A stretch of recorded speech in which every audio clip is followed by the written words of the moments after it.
Our next question is from Casey. So many of the recommended plants are aggressive, spreading, invasive species. Is there a permaculture trick to keeping them in control? Why does it seem we are so quick to use what others are trying hard to suppress and destroy? Well, other people aren't working with nature, and nature works with these aggressive invasives. It invites them in to go to work and get functions achieved. And that's literally what's happening. Right here, I have the stump of a leguminous tree that's already gone, right? And here is a clumping bamboo that's actually controlling the ground. So that legume was an acacia. It's a Australian native, but not endemic from this area. Invaded from another part of Australia, but Australian. Depends how you call invasive here. And this is a beautiful clumping bamboo that doesn't spread, and you could get worried about it, but it has an enormous amount of stick product. And the ground here is completely controlled. Now, if you walk along here, the succession will be a bunya pine, which will live for 800 years. But right here is another acacia stump. I'm going past. Oh, look at that, feeding the soil. I bet you I can kick that over. I can kick it over, look at that. And there's a big tooth going down there into the ground, obviously. And that will leave a compost corridor of decomposing organic matter. It might be fixing nitrogen for another 5 years, slowly releasing down there. Up here, we have a South American tree from Bolivia, pride of Bolivia, Tipuana tipu. One of our favourite overstory legumes, long term. There's a year's growth there. Should have been pruned off lower here to stop all these side shoots. All of these will just break off easy. But I should cut it nice and neat. And that's how we feed the forest floor. We're designing the way the forest floor feeds. But I can manage this, it's very well behaved. Not like the acacia, which dies easily when you cut it. This will keep returning. So it's a functional tree that speeds up succession.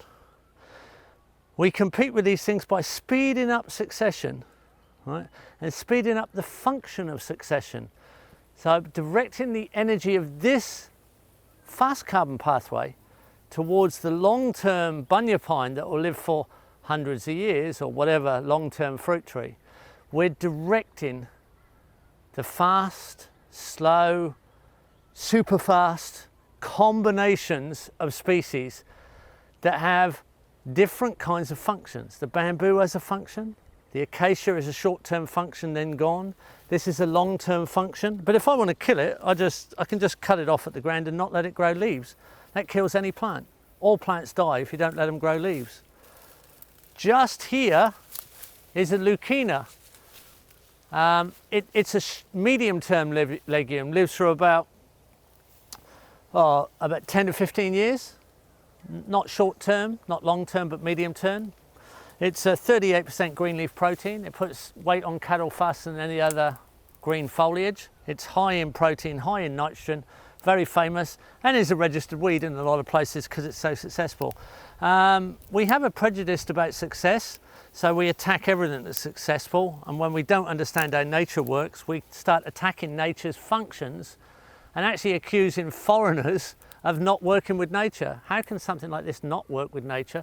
It's only short term. It's got seed up there, you can hear it rattling away, and I can cut it regularly and put that successional function into the ground and speed things up. Right next to us is a Casuarina, a native that has bacteria, which is not rhizobium bacteria, but Frankia bacteria, and fixes nitrogen, and also mycelium fungi, associates on the roof, that fixes phosphate. And I've found they're a fantastic trellis for climbing yam. So here at the base, I have a climbing yam. And this will stress the tree a little bit, actually smother the tree, then die down in winter and give us a great big root yield. So I've positioned a stress function in living form with a productive root yield. Wow, what a combination of assemblies to actually get more fertility and successional speed while you get production. And then on the ground here, I've got Singapore daisy and Wedelia, and people are terrified of this plant. It's very, very easy to grow. It grows from cuttings and it'll dominate a landscape, completely cover the ground. But instead of grass, which is bacterially dominated in its root zone and not what trees like to grow in, any ground cover like this becomes a trap for organic matter. And trees prefer to grow in a fungal dominated soil. And for a fungal dominated soil, you need all this sort of woody material trapped. There's a stick and all kinds of things. Everything goes into a ground cover like this, stays in and becomes fungal food. And you create a fungal dominated soil. It doesn't matter which ground cover it is, whether you hate it or not. It could be ice plant in California, you know, it could be sweet potato, it could be Wedelia, any of these. Let's just walk on down into the food forest a bit further where we've been working this stuff up. Here's a nice little citrus growing underneath the canopy. We're about to cut all of the branches from above with the legumes. Now the rainy season's started to arrive. It'll open up and we'll get really great fruit without any inputs except for the functions of the support species around it. And here's a little cassia, a short-term legume. It's only 5 to 6 years and it will be gone. So we're manipulating the time layers in a successional event. We're speeding up succession. And the plants that you think are a problem are time stacked out of the equation. So as you come down into the food forest here we've been maintaining, you can see that we've opened up this canopy here. We've done some more interplanting. This swale used to be covered in weeds and long grass we'd have to cut. Now it's just about empty because we've moved it in a forest succession. And the forest we've created is mostly, not totally, non-native and productive with high function, but some native, right? So it's very novel. And my advice is to read New Wild by Fred Pierce, who also wrote When the Rivers Run Dry, 2 fantastic books. But New Wild is probably the classic work on the invasive species saving the world.